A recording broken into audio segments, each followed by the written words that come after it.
जय हिंद दोस्तों। बिहार डीएलएड प्रवेश परीक्षा 2024 के लिए आज के इस वीडियो में हिंदी व्याकरण का प्रैक्टिस सेट नंबर दूसरा चलेगा, जिसमें साथियों हम लोग टोटल 30 सिलेक्टेड क्वेश्चंस को कवर करने वाले हैं, जो कि साथियों आपके बिहार डीएलएड एग्जाम के लिए काफ़ी ज़्यादा इम्पोर्टेंट रहेगा।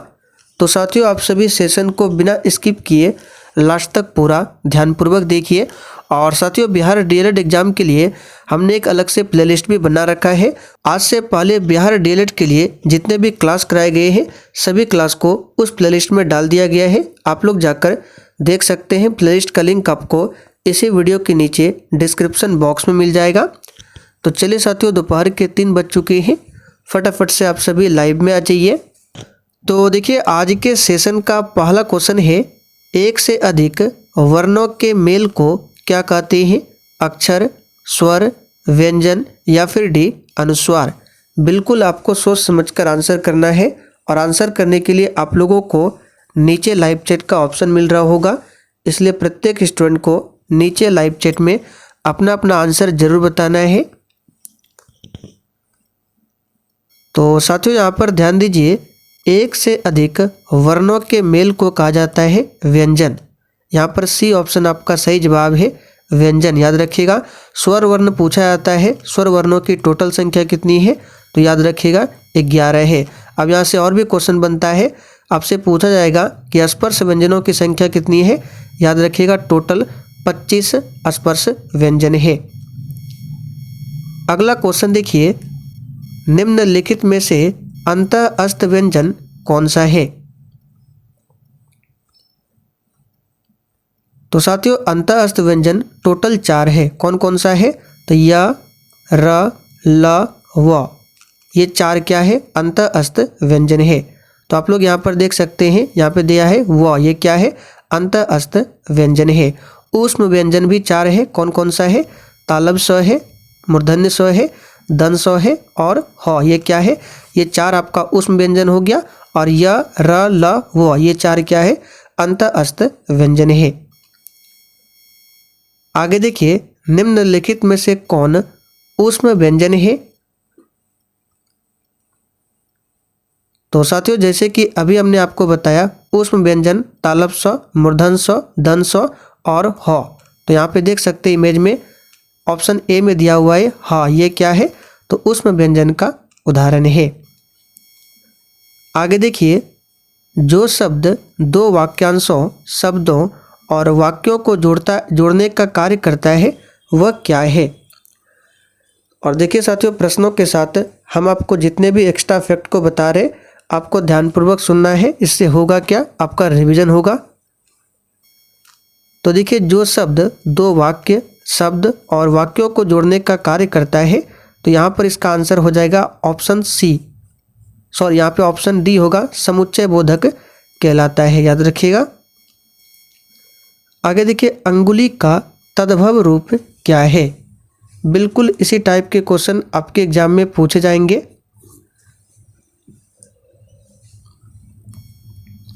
तो साथियों अंगुली का तद्भव रूप यहाँ पे हो जाएगा उंगली, जो कि सी ऑप्शन में दिया हुआ है। समास कहते हैं। चलिए क्वेश्चन नंबर 6 के लिए आंसर बताइए।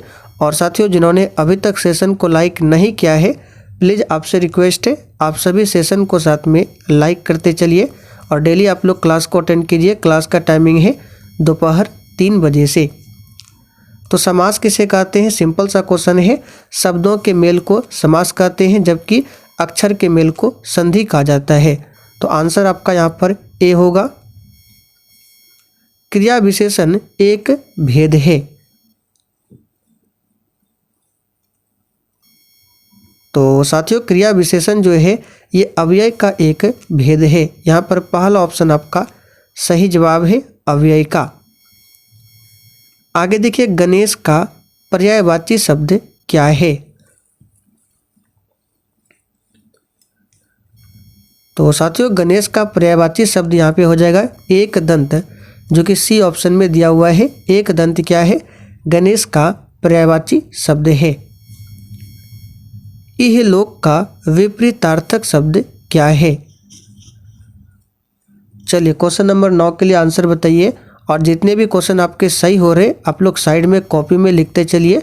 फिर सेशन के लास्ट में आपको कमेंट करके बताना है कि अपने आज के इस 30 क्वेश्चन में कितने क्वेश्चन के सही सही आंसर दिए हैं।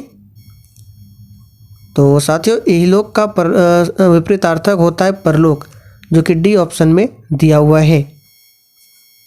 जो अव्यय वाक्य में किसी शब्द के बाद लगकर उसे विशेष बल प्रदान करता है उन्हें क्या कहते हैं? तो इसे आप लोग डायरेक्ट याद रखिए। जो अव्यय वाक्य में किसी शब्द के बाद लगकर उसे विशेष बल प्रदान करता है उन्हें निपात कहा जाता है। यहाँ पर बी ऑप्शन आपका सही जवाब है। हिंदी वर्णमाला में ऊष्म व्यंजन कौन कौन से हैं? तो अभी हमने आपको बताया था ऊष्म और अंतस्थ। तो ऊष्म व्यंजन यहाँ पे हो जाएगा तालब स, मूर्धन्य स, दंत स और ह। ये क्या है? ऊष्म व्यंजन है। बाकी ये सभी क्या है? स्पर्श व्यंजन का उदाहरण है। क वर्ग से लेके लास्ट में प वर्ग तक टोटल 25 स्पर्श व्यंजन है। जो व्याकरण जानता है एक शब्द के क्रम में सही विकल्प को चुनिए। हड़बड़ी में यहाँ पर आपको आंसर नहीं करना है, पहले ऑप्शन को सही से देखिए।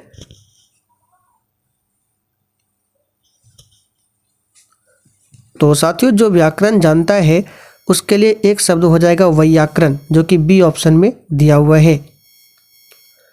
कृदंत प्रत्यय किन शब्दों के साथ जुड़ते हैं?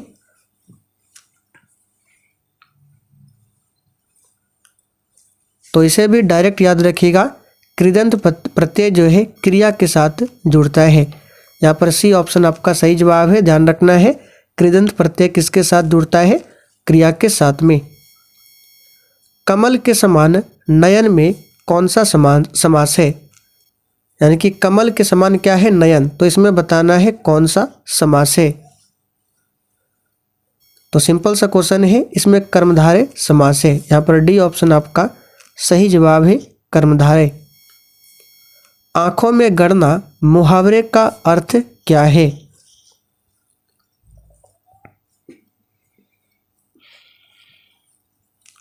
तो साथियों आंखों में गड़ना मुहावरे का अर्थ है मन में खटकना। उन्मूलन का विलोम क्या है? उन्मूलन का मतलब होता है खत्म करना, तो इसका विलोम क्या हो जाएगा? सिंपल सा क्वेश्चन है, रोपण, जो कि सी ऑप्शन में दिया हुआ है। य, र, ल, व व्यंजनों को क्या कहते हैं?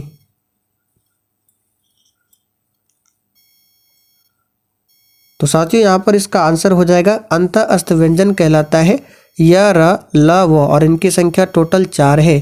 स्पर्श व्यंजन 25 है, ऊष्म व्यंजन भी 4 है। निम्नलिखित में से सकर्मक क्रिया का वाक्य कौन सा है? देखिए सकर्मक क्रिया में क्या होता है, इसमें कर्म, वाक्य में कर्म जरूर होता है। और इसके लिए आपको ट्रिक याद रखना है, जिस वाक्य में कर्ता, क्रिया और कर्म तीनों हो वो सकर्मक क्रिया का वाक्य होता है। जैसे कि मंदाकिनी सोती है, तो मंदाकिनी यहाँ पे क्या है? यहाँ पे कर्ता है। और सोना क्या है? तो यहाँ पे दिया हुआ है क्रिया। तो यहाँ पे देखिए कर्म नहीं है, इसका मतलब ये सकर्मक क्रिया का उदाहरण नहीं है। दूसरा देखिए, बालिका निबंध लिख रही है। बालिका यहाँ पे क्या है? कर्ता है। क्या काम कर रही है? लिखने का काम कर रही है, तो ये हो गया आपका क्रिया। और क्या लिख रही है? निबंध, तो ये हो गया आपका कर्म। यानी कि बालिका लिख रही है, कौन सा कर्म कर रही है? निबंध लिखने का कर्म कर रही है। यानी कि इसमें कर्ता भी है, क्रिया भी है और कर्म भी है। तो यहाँ पे बी ऑप्शन क्या है? सकर्मक क्रिया का उदाहरण है। पक्षी आकाश में उड़ते हैं, यहाँ पे कोई भी क्रिया नहीं हो रहा है, उड़ना कोई क्रिया नहीं होता है। बालक खिलौना पाकर हंसता, यहाँ भी कोई क्रिया नहीं है। लेकिन बी ऑप्शन में देखिए लिखना क्या है? क्रिया है। और क्या लिख रही है? निबंध। तो बी ऑप्शन क्या है? सकर्मक क्रिया का उदाहरण है। ना तो सी होगा, ना तो डी होगा, ना तो ए होगा सकर्मक। नाक का बाल होना मुहावरे का अर्थ क्या है? और यहाँ पे देखिए अगर आपको समझ में ना आया हो तो आपको और भी एग्जाम्पल से समझाते हैं। जैसे यहाँ पे लिखते हैं रमेश दिन भर सोता है। दिन भर सोता है। अब इस वाक्य को ध्यान से देखिए और आप लोग बताइए क्या इसमें कोई कर्म हो रहा है? इसमें कोई भी कर्म नहीं हो रहा है। रमेश यहाँ पे करता है और यहाँ पे क्या कर रहा है? सो रहा है। क्या सो रहा है? तो यहाँ पे कोई भी कर्म नहीं हो रहा है। दिन भर सो रहा है। आप लोगों के घर में बोलता होगा कि वह दिन भर सोता है, कोई भी काम नहीं करता है। तो सोना यहाँ पे देखिए सोना क्रिया है, लेकिन दिन भर यहाँ पे कोई भी कर्म नहीं हो रहा है। जैसे यहाँ पे लिखते हैं वह फुटबॉल खेलता है, वह फुटबॉल खेलता है। तो वह आपका क्या हो गया, कर्ता हो गया। खेलना क्या हो गया, क्रिया हो गया। और फुटबॉल क्या है, कर्म, यानी वह खेलता है। क्या खेलता है, तो फुटबॉल खेलता है। तो इस तरह से यहाँ पे सकर्मक होगा। लेकिन रमेश दिन भर सोता है, इसमें कोई भी यहाँ पे सकर्मक नहीं है। तो यहाँ पे नाक का बाल होना, मुहावरे का अर्थ क्या होगा, तो इसका सही जवाब है ऑप्शन बी, अधिक प्रिय होना। निम्नलिखित में से कौन सा रात्रि का पर्यायवाची नहीं है। और देखिए आप लोग अगर कमेंट करके बताएंगे तो सकर्मक और अकर्मक का एक अलग से वीडियो बना दिया जाएगा। तो रात्रि का पर्यायवाची इसमें नहीं है, बताना है समीर। ये रात्रि का पर्यायवाची नहीं है, क्योंकि समीर जो है ये वायु का पर्यायवाची है। निम्नलिखित में से किस वाक्य में सकर्मक क्रिया है। अब ध्यान से सभी ऑप्शन को देखिए। जैसे देखिए मैं यहाँ पे डी ऑप्शन, मैं रोज टहलता हूँ, इसमें सकर्मक नहीं है, क्योंकि टहलना यहाँ पे देखिए क्रिया हो रहा है, लेकिन क्या रोज, कोई भी यहाँ पे कर्म नहीं हो रहा है। तो ये आपका सकर्मक नहीं है। छात्र मैदान में क्या है, यहाँ पे देखिए दौड़ रहा है। यहाँ पे दौड़ रहा है, क्या दौड़ रहा है, कोई भी कर्म नहीं हो रहा है, मैदान में दौड़ रहा है। यहाँ पे देखिए कर्ता भी है, क्रिया भी है, लेकिन यहाँ कर्म नहीं है। बच्चे छत पर पतंग उड़ा रहे हैं। अब यहाँ पे देखिए ये हो जाएगा आपका सकर्मक। बच्चा क्या है, तो कर्ता हो गया, उड़ा रहा है, ठीक है, ये हो गया आपका क्रिया। अब क्या उड़ा रहा है, तो पतंग उड़ा रहा है। अब जैसे यहाँ पे बोलेंगे छत पर, यहाँ पे छत पर फिर से आपको बताते हैं। देखिए बच्चे छत पर पतंग उड़ा रहे हैं, इसमें बोलिए कर्ता कौन सा है, तो कर्ता हो गया आपका बच्चा, क्रिया क्या हो गया, उड़ाना, और कर्म क्या है, तो पतंग उड़ा रहे हैं। अब आप लोग बोलेंगे छत पर, ये छत पर कर्म नहीं है।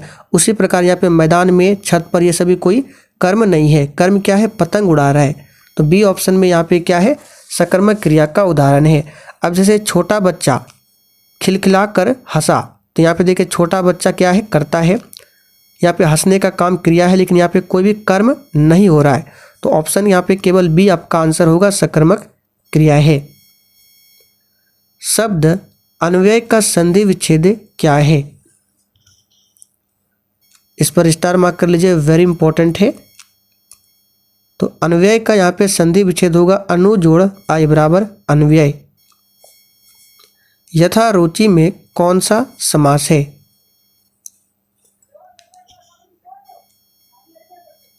तो साथियों यथा रुचि में अव्ययी भाव समास है। यहाँ पर सी ऑप्शन आपका सही जवाब है। क्या है, अव्ययी भाव समास है।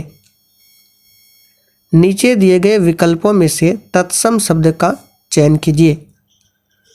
तत्सम शब्द यानी जो संस्कृत का शब्द है वो तत्सम होता है, और इसमें कौन सा है तत्सम, तो ये है गोधूम, जो कि तत्सम शब्द का उदाहरण है। निम्नलिखित में से किस शब्द में गुण संधि है। तो 25 का यहाँ पे आंसर क्या होगा। देखिए गुण संधि का एक ट्रिक बता देते हैं। अगर कोई भी शब्द लिखा हुआ है, जैसे देवेंद्र हो गया, महेंद्र हो गया, रमेश हो गया, इन सभी में गुण संधि है।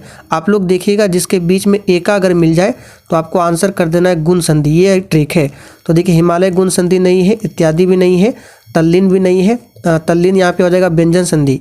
देवेंद्र क्या है, गुण संधि है। देवेंद्र, महेंद्र, देवेश, रमेश, ये सभी क्या है, तो ये गुण संधि का उदाहरण है। जिसके बीच में अगर आपको एका मिल जाए तो याद रखना है वो गुण संधि का उदाहरण है। उत्पत्ति के आधार पर शब्द के कितने भेद होते हैं।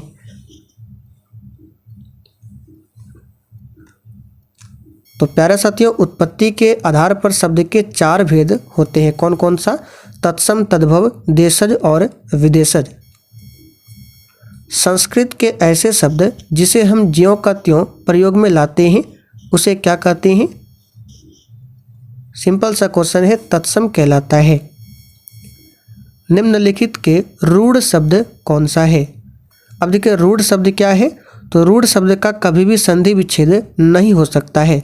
तो देख लीजिए इन चारों ऑप्शन में से कौन सा शब्द है जिसका संधि विच्छेद नहीं हो सकता है। तो याद रखिएगा यहाँ पे पशु का संधि विच्छेद नहीं हो सकता है। तो ये क्या है, रूढ़ शब्द का उदाहरण है। शब्द रचना के आधार पर बताइए कि कौन सा शब्द योग रूढ़ है। अब योग रूढ़ पहचानने का एक तरीका है कि बहुब्रीहि समास जो होता है वो योग रूढ़ होता है। अब बहुब्रीहि समास में क्या क्या हो गया, जैसे लंबोदर बोलेंगे तो लंबोदर क्या है, बहुब्रीहि समास का उदाहरण है, तो शब्द क्या होगा, योग रूढ़ होगा। तो इसमें से बताइए कौन सा यहाँ पे बहुब्रीहि समास है, तो ये दिया हुआ है जलज। अब बहुब्रीहि समास में क्या होता है, उसका एक अलग अर्थ निकलता है। तो जैसे यहाँ पे जलज बोलते हैं तो जलज का मतलब क्या होता है, कमल होता है, जो जल में खिलता है यानी कमल। तो ये बहुब्रीहि समास है, इसका मतलब ये क्या है, योग रूढ़ है। निम्न में रूढ़ शब्द कौन सा है, तो अभी हमने आपको बताया था जिसका संधि विच्छेद नहीं हो सकता है वो रूढ़ शब्द होता है। तो जलज का संधि विच्छेद होता है, पंकज का भी होता है, मलयज का भी होता है, लेकिन वैभव का संधि विच्छेद नहीं हो सकता है। तो चलिए साथियों, आज के लिए इतना ही। अब आप लोग कमेंट करके बता दीजिए आपने आज के 30 क्वेश्चन में कितने क्वेश्चन के सही सही आंसर दिए हैं।